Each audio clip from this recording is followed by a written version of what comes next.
So the more people you ask, the more cars you'll sell, 100%. And if I was to give an extra answer to the question, I would say it's interesting because in Australia, the average car is sold after the order's been asked for 3 to 4 times.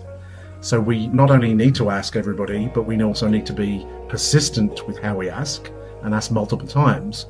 But the challenge is, A, most people don't do that, salespeople I'm talking about. But secondly, in my opinion and experience, most salespeople don't even know 3 to 4 closing techniques. So you have to learn these techniques from an expert, firstly. And then secondly is what I call, you have to put it into practice, but not just any type of practice. It's what's called purposeful practice. So it's practicing how, let's say it's a word track that was taught. It's practicing it verbatim, word for word. Because what often happens, I've seen this so many times, is the salesperson might have learned a great strategy or a great word track.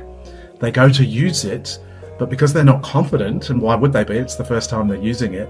But because they're not confident or they can't remember it, they actually change it slightly and it doesn't have the same power.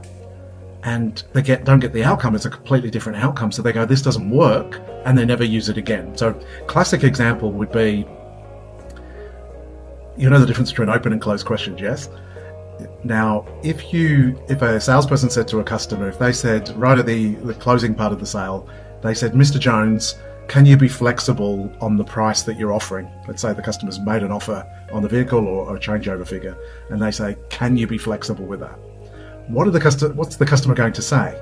Well, in 99.9% of the cases, they'll say no. Why? Because it's a yes-no question. Can you be flexible? And we tend to go to the line of least resistance, which is the no. Whereas that's not what I would have taught. I would have taught something along the lines of changing that word can into how. So for instance, it could be, how flexible are you, Mr. Jones?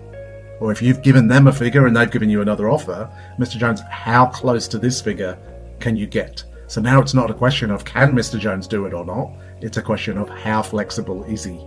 Game changer, completely different outcome. And that's what you get when you learn lots of different strategies on how to close deals. So hopefully that answers your questions. Keep the questions coming in. I really like this. It's awesome. Hopefully it's helpful.